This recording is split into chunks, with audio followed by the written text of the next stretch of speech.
que lo podamos hacer porque ahí comienza el seminario. A ver, entonces,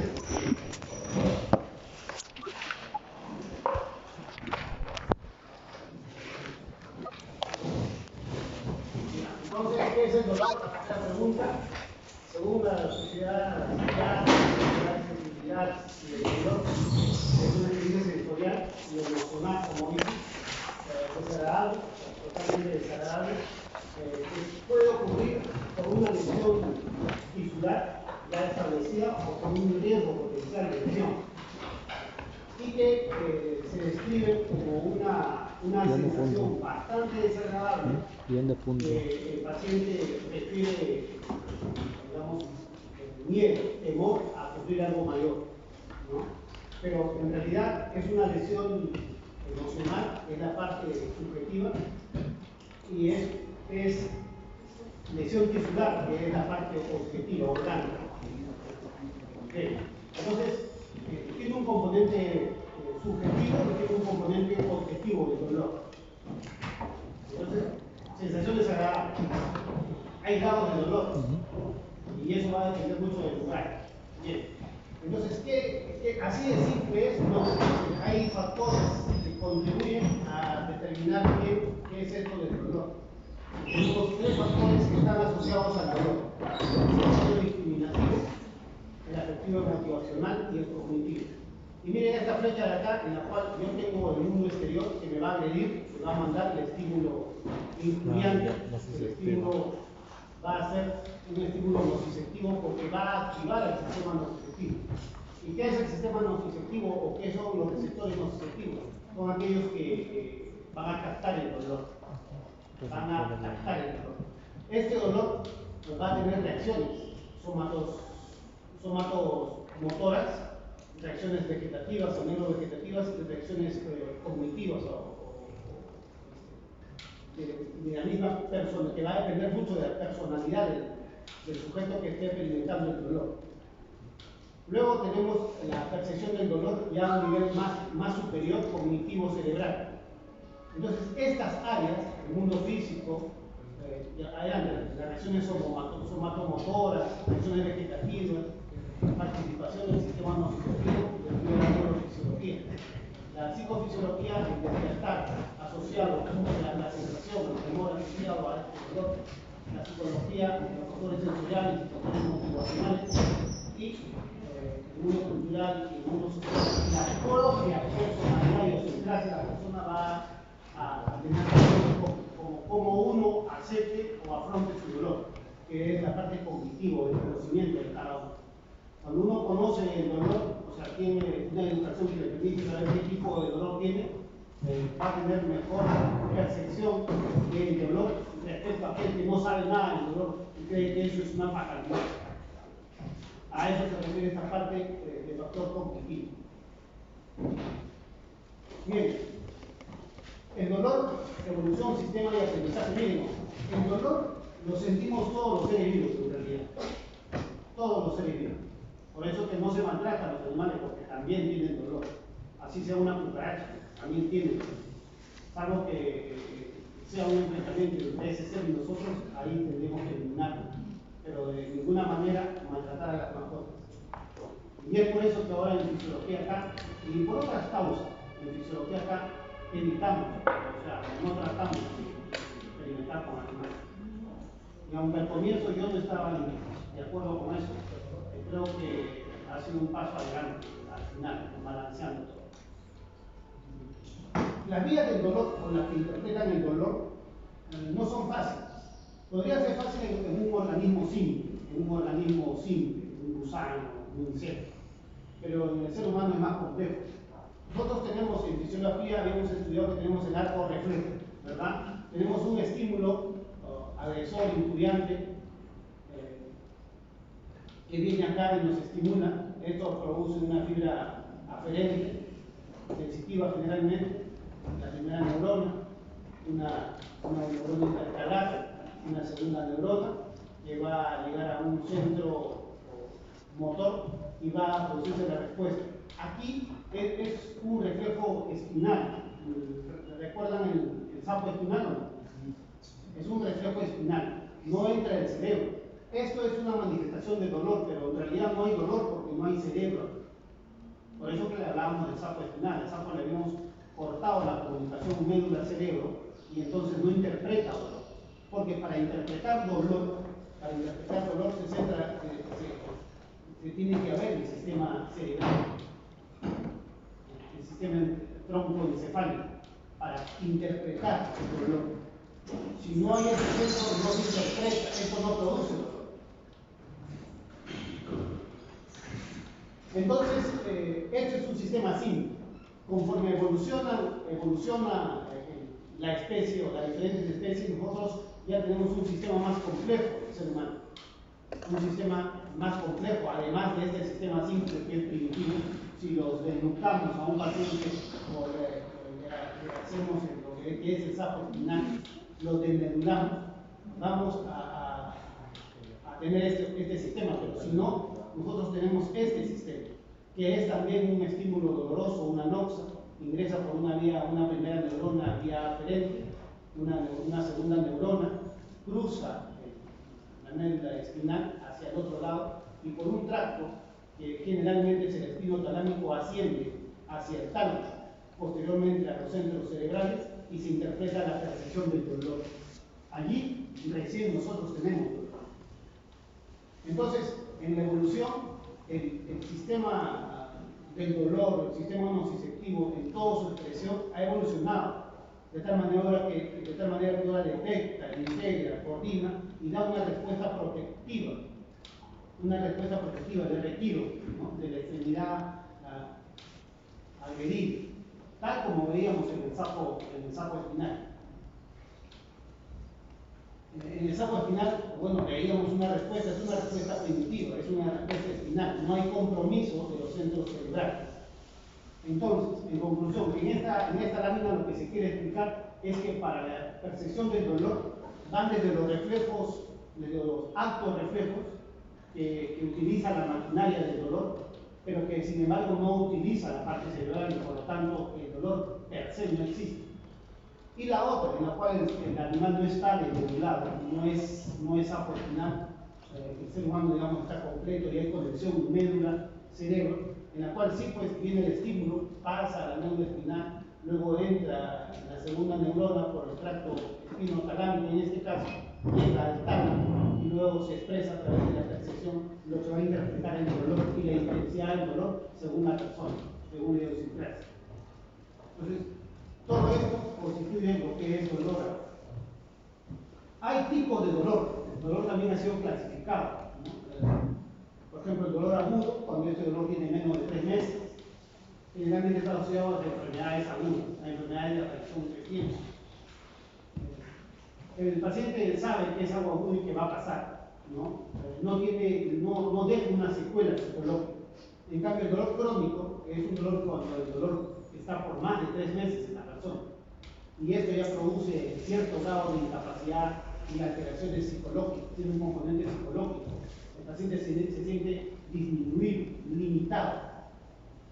Entonces, dolor agudo, un dolor de muela, no me va a hacer pensar que yo me pueda tener cierta limitación a largo plazo.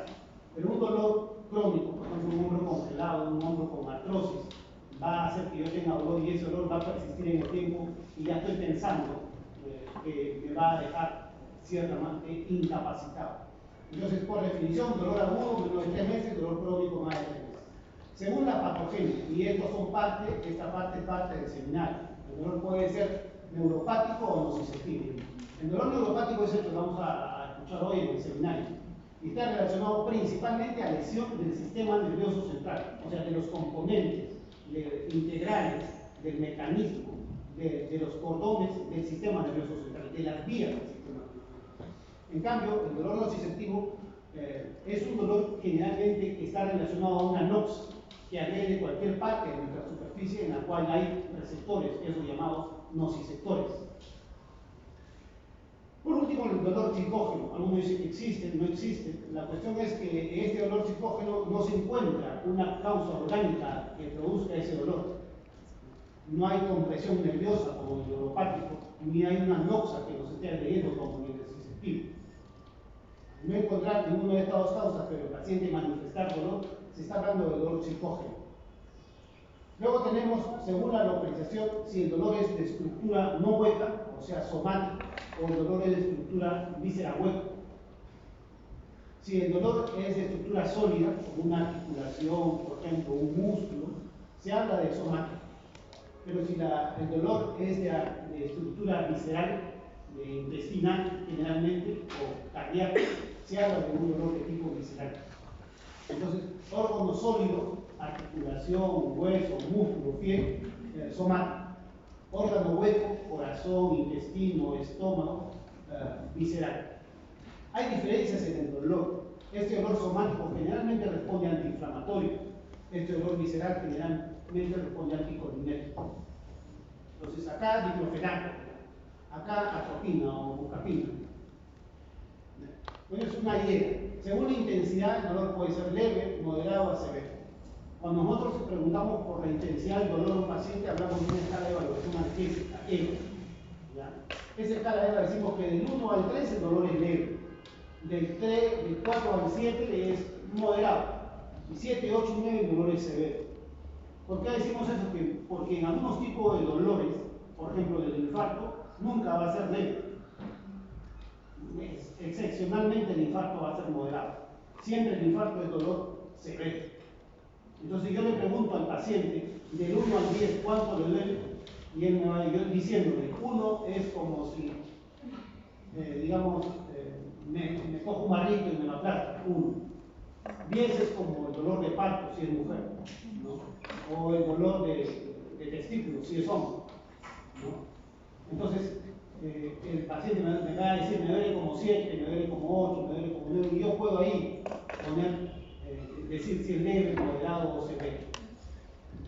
Por ejemplo, si el paciente me dice, me duele el pecho, doctor, y el dolor es como 3, yo tengo que hacer el dolor leve. Y lo más probable es que no sea coronario, lo más probable, sea una distensia, un reflujo o otro tipo de. Seguimos jóvenes, porque si no nos vamos a quedar. Con respecto a la clase de hoy, vamos a estar enfocados en el dolor, pero en el dolor nociceptivo, no neuropático. Y el dolor nociceptivo necesita un estímulo externo y un órgano sensorial que capte ese estímulo. Ya lo hemos visto en fisiología, que por ejemplo las terminaciones nerviosas libres, que están ubicadas en la epidermis, son las que captan la sensación tipo dolor en general. Son miles de terminaciones nerviosas libres que no tienen cobertura mielítica y que están distribuidas en todo el cuerpo. Estas son las que captan el dolor en general. Luego tenemos el corpúsculo de Pacini, P de Pacini, presión. Los de Pacini captan la presión que nos ejercen sobre alguna estructura o algún tejido de nuestro cuerpo. También captan las precipitaciones o migraciones. Están ubicados la de Pacini más profundamente, en el hipodermo. Entonces acá tenemos el corpúsculo de Pacini, presión. Luego tenemos la de Ruffini. Ruffini están asociados al calor.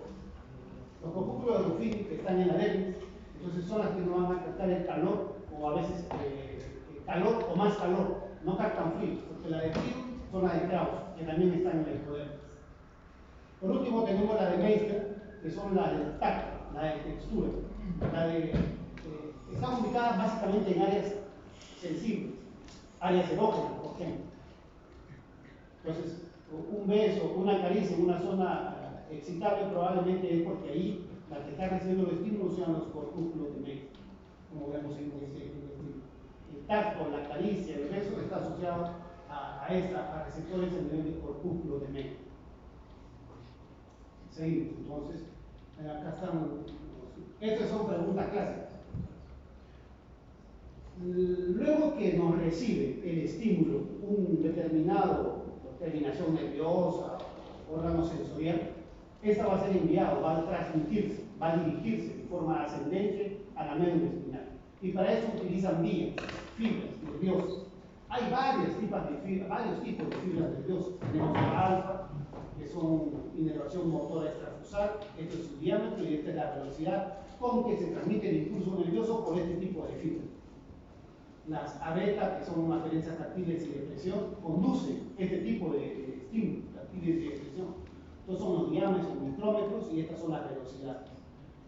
a gamma, las fibras intrafusales que están en la musculatura, en los tendones, núcleos, tendón y músculo. Este es los diámetros y esta es su velocidad. Los A delta, que son de presión, de mecano y termosensibles, son en realidad los nociceptores más representativos, la A delta. Como vemos acá, su velocidad también es alta,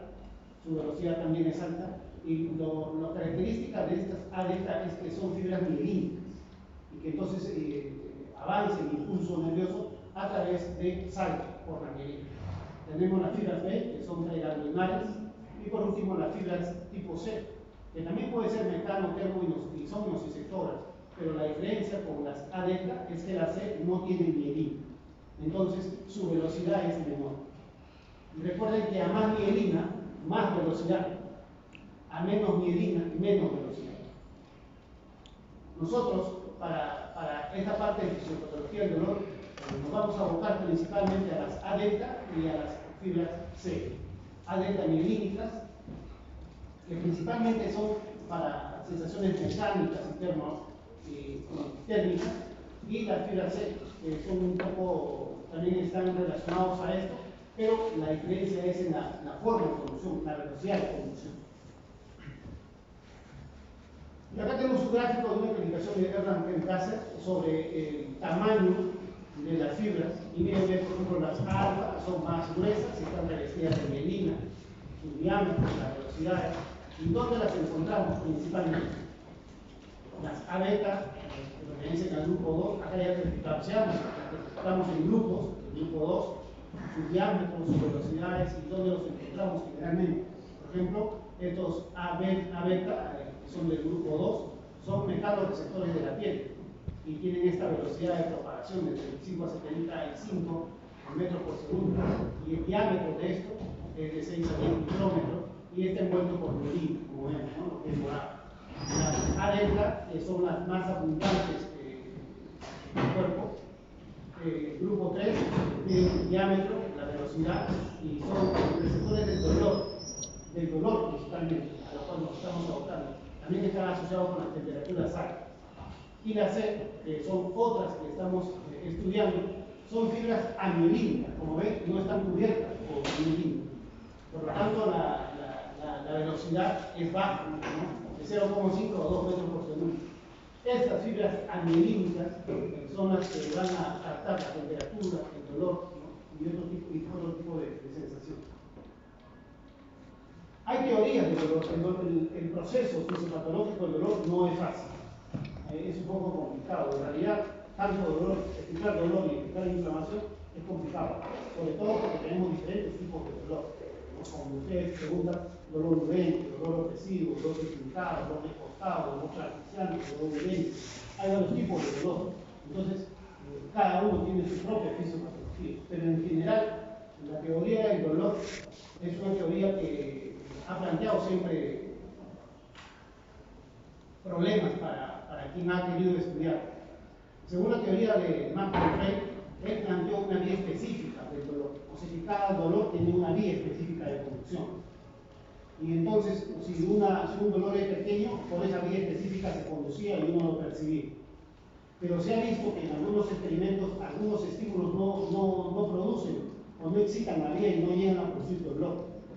Para eso entonces posteriormente se dio otro lo que es la teoría de patrones o de codificación de la actividad neural, que dice que solamente se transmiten las vías por vías dolorosas aquellos que cumplen un estándar de estímulo de tal manera que llegan a un umbral, o sea, que estimulan sobre un umbral, no cualquier estímulo, sino sobre un umbral. Pero tampoco explicaba por completo algunas sensaciones dolorosas con umbrales bajos. Hasta que, si recuerdan la práctica del sapo espinal en el efecto de sumación, vemos que pequeños umbrales nos producían un efecto mayor y lo que el efecto postpotencial de sumación. Entonces de ahí se ve que varios umbrales pequeños pueden conducirse hacia la misma vía y producir un umbral mayor y producirse el efecto del dolor. Seguimos, jóvenes. Luego hay una teoría de la compuerta en la cual se explica de que nosotros tenemos fibras AB aquí AB y fibras S, que son A, delta y C. Estas fibras se unen en unas células transmisoras que son las que van a llevar la sensación del dolor hacia el cerebro. Pero que a la vez estas células transmisoras que llevan el sistema de acción hacia la percepción del dolor en el cerebro tienen un control inhibitorio descendente. Y este control inhibitorio descendente puede aplacar este dolor, pero podría en algún momento no aplacar el dolor y desencadenarse el proceso excitatorio más que el proceso inhibitorio.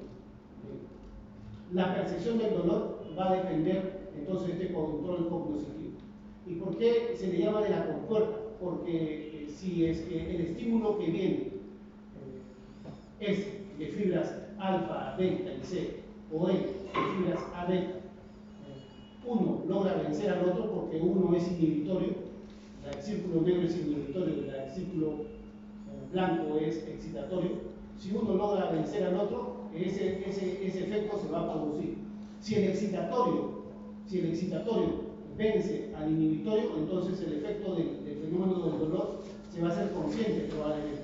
Pero si el efecto inhibitorio logra vencer al efecto excitatorio, el efecto del dolor no se va a producir. Entonces, por este mecanismo que se produce en la sustancia gelatinosa del sistema nervioso, se le llama teoría de la compuerta. Todas las vías de transmisión nerviosa llegan a una estructura definida de la médula espinal. Acá tenemos una médula espinal, como vemos, acá están las astas posteriores, acá están las astas anteriores. Recuerden, la asta más ancha es anterior, la asta más delgada es posterior, es ancho anterior, porque a veces debemos utilizar una mnemotecnia para cortar. Cada una de estas astas está dividida en láminas. ¿Por qué se clasifican en láminas? Porque cada lámina refleja el pasaje de determinado tipo de fibra dolorosa. Cada tipo de lámina refleja el pasaje de determinada fibra dolorosa. Por ejemplo, acá tenemos las fibras A, beta. Las fibras A, beta están pasando por la lámina 3 y 4. Las fibras C y las fibras A, delta pasan por la lámina 1 y 2. Las fibras que vienen cruzadas del otro lado de la médula espinal llegan a la lámina 1 y a la lámina 5. Y así sucesivamente. Hay fibras que facilitan la transmisión y hay fibras que antagonizan la transmisión. Entonces, cada lámina de la calificación de Rexed tiene predilección por un determinado pasaje de fibras. Unas pueden ser excitatorias y otras inhibitorias, por eso los colores, blancos y negros. Pero lo vemos acá mejor. Por ejemplo, esta de acá es lámina 1A, un determinado grupo de fibras A beta pasa por aquí. Este grupo de aquí es lámina 2, otro tipo de fibras pasa por acá, lámina 3, 4, y hasta hay 12 tipos de láminas para 12 tipos de fibras que vienen de todo lo que es el sistema espinal hacia el cerebro. Ahora, ¿estas fibras pasan así? No, pasan a través de núcleos motores, núcleos sensitivos. De tal manera que la sumación, digamos, de esto, con esto me va a dar este esquema. Este esquema es un esquema de todas las vías que pasan a través de la médula espinal, algunas ascendentes, otras descendentes y otras que suben bajo. Por ejemplo, todas las vías ascendentes son las azules. El fascículo gracil es ascendente, el fascículo cuneiforme es ascendente, el fascículo dorso-lateral es ascendente-descendente, el tracto espino-cerebeloso dorsal es lateral y es ascendente, el espino talámico lateral y el espino reticular, que son uno de los más importantes, son ascendentes. De la otra manera, vías descendentes, el tracto rubroespinal, el tracto retículo-espinal, el tracto espinal medial, el tracto tectoespinal, son descendentes. Entonces, unas son aferencias al sistema nervioso central y otras son descendentes del sistema nervioso central. Y otras pueden subir y bajar de acuerdo a la función específica que cumpla cada una de ellas.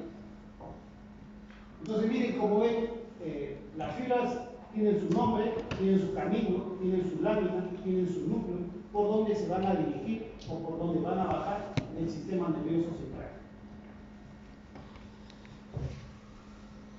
Veamos este ejemplo entonces, de una vía. Este es el corazón de la exposición, la vía nociceptiva. Esto probablemente sean las preguntas del examen. Una vía nociceptiva, digamos, un estímulo dado, va a llegar a la médula espinal, va a pasar por determinada lámina, va a interpretarse,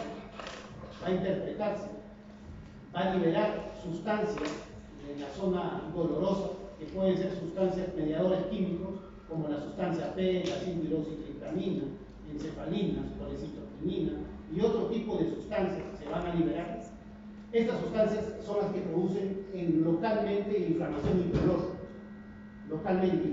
dolor. Y esas van a excitar a otras fibras, aferentes que van a irse, van a transmitir la sensación del impulso neurológico hacia la primera neurona, y acá está el cambio de esa función. Eso va a llegar a la médula espinal, va a cruzar hacia el otro lado y se va a dirigir al cerebro. Entonces, la traducción, en conclusión, es el proceso por el cual el estímulo nociceptivo periférico se transforma en un estímulo eléctrico. Hay un estímulo externo que llega y otro transforma en un mecanismo eléctrico, en un impulso nervioso. Eso es la traducción. O sea, estímulo externo, producción del impulso nervioso. Ese cambio mecánico hacia el impulso nervioso es el cambio eléctrico. Y eso es la traducción. Luego viene la transmisión. Ya producido el impulso mecánico que nos produce un impulso nervioso, luego se produce la transmisión de ese impulso nervioso. Y eso se va a propagar hacia el sistema nervioso central, que constituye médula y cerebro. El sistema nervioso central, entonces, de la transmisión, que está dado principalmente por la primera y segunda neurona. Luego viene la hemodulación. La hemodulación son la acción de las sustancias inhibitorias sobre ese estímulo excitatorio, que va a modular el estímulo excitatorio, o sea, me va a aplacar un poco el dolor que me está transmitiendo ese impulso nervioso. La modulación, entonces, es la capacidad propia, intrínseca, que tienen los sistemas analgésicos endógenos, básicamente en función de sustancias opioides que nosotros producimos, que modifican la condición de ese impulso y fundamentalmente inhibiendo ese impulso, disminuyendo ese impulso. Y se va a producir básicamente en estas zonas, las etapas posteriores de la nerviosa. Y por último, modulado el impulso, disminuido el impulso excitatorio, se va a producir recién la percepción del dolor. Si nosotros no tuviéramos el proceso modulativo o moderativo, nosotros tendríamos una percepción máxima del dolor. Sin embargo, este proceso de modulación tiene sistemas analgésicos que van a disminuir, aplacar el estímulo doloroso, y nosotros vamos a percibir la sumación de todo, el efecto excitatorio y el efecto modular. Eso va a crear nuestra experiencia de dolor, nuestra experiencia subjetiva de dolor. Y lo vamos a interpretar de acuerdo a nuestro umbral, al umbral que nosotros tengamos.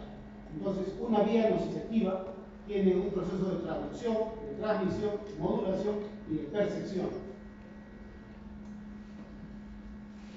La traducción, entonces, va a depender mucho del estímulo que se da, de la intensidad del estímulo.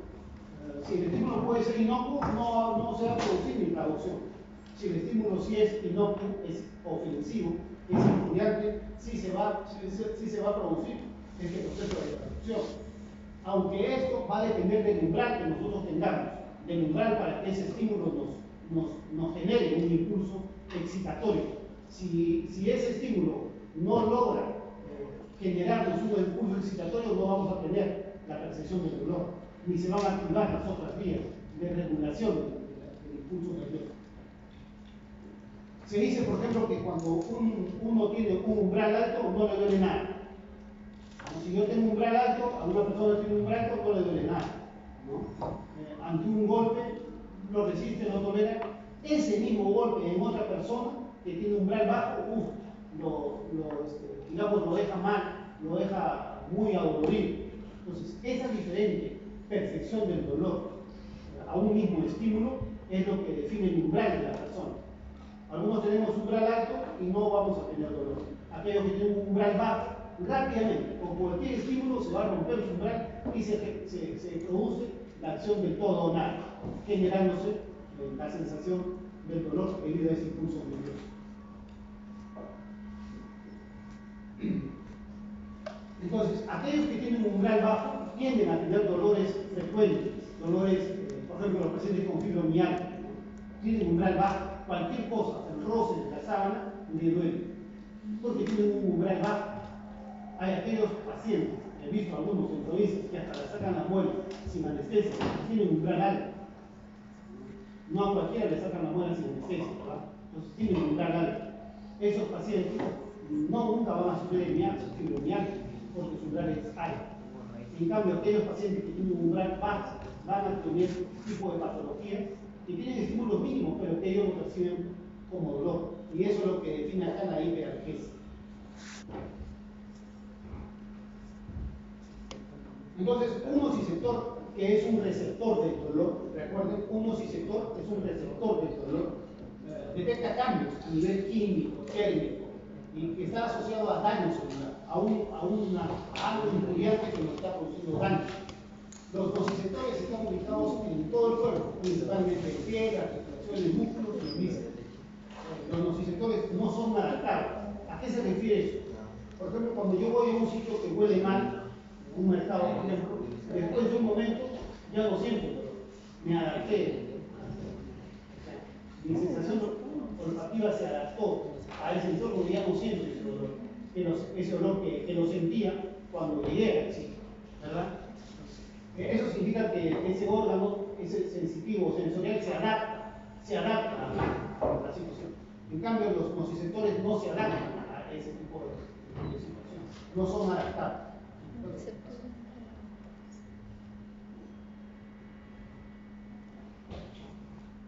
No son adaptables.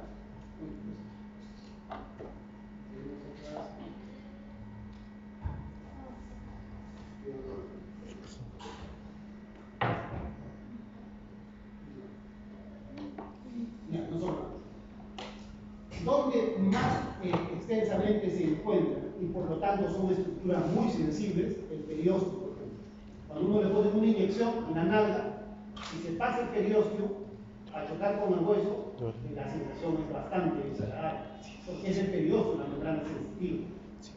Lo mismo sucede, por ejemplo, con las paredes arteriales, con los dientes, cuando la membrana perióstica es periodontal, es atravesada en una endodoncia, por ejemplo. El dolor es insoportable.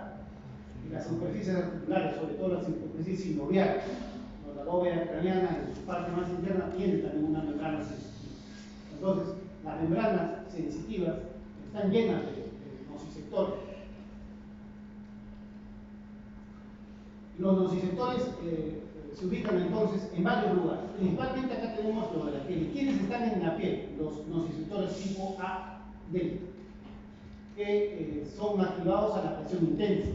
También son activados a temperaturas elevadas y a temperaturas bajas. O sea que son preso y térmico sensitivos. ¿Qué fibra se encuentra acá? ADN. La piel también tiene fibras tipo polimodales, o sea, fibra C. ¿Por qué le dicen polimodales? Porque no están solamente localizados a detectar cambio de temperatura, calor, sino que también están asociados a presión, a tacto, a textura. O sea, que se exhiben varios tipos de sensaciones. Entonces, por eso son polimodales. En cambio, aquel que solamente percibe dolor, que solamente percibe temperatura, es unimodal. Las fibras C, que son amilínicas, son polimodales. Entonces, como son polimodales, son estimulados por una serie de sustancias químicas, estímulos mecánicos, intensos y temperatura, frío o incluso calor. Luego tenemos los receptores de los músculos. En los músculos tenemos también A delta y fibra C. Estas A delta, en el caso del receptor, del nociceptor que está en el músculo, van a responder a potasio, a liberación de potasio. Van a responder a la bradioquinina, que es una amina vasoactiva, a serotonina, que es la 5-hidroxitritamina, y a contracción sostenida del músculo. O sea que estas sustancias lo que estimulan es a las fibras adentro. Ya después la fibra A sigue su camino, ¿verdad? Las fibras C, que son amielíticas porque estas son mielinizadas, responden a estímulos como presión, calor e isquemia muscular. Cuando yo tengo un infarto al miocardio, o tengo un infarto al músculo, o un infarto arterial, lo que se excita son las fibras C, ¿no? Entonces, así podría venir la pregunta, ¿no? Una isquemia muscular luego de un aplastamiento del miembro inferior va a activar qué tipo de fibra? La fibra C, que son amielínicas. ¿Y dónde encontramos estos receptores? Aquí, ¿no? En el órgano tendinoso de Golgi, como hemos visto en práctica de fisiología, o en el uso muscular que está entre el tendón mismo, entre el músculo y el tendón. Entonces, el órgano tendinoso de Golgi en el tendón propiamente dicho, y el uso muscular en la zona, ¿no?, de alejamiento o en la zona intermedia entre el músculo propiamente dicho y el tendón. El uso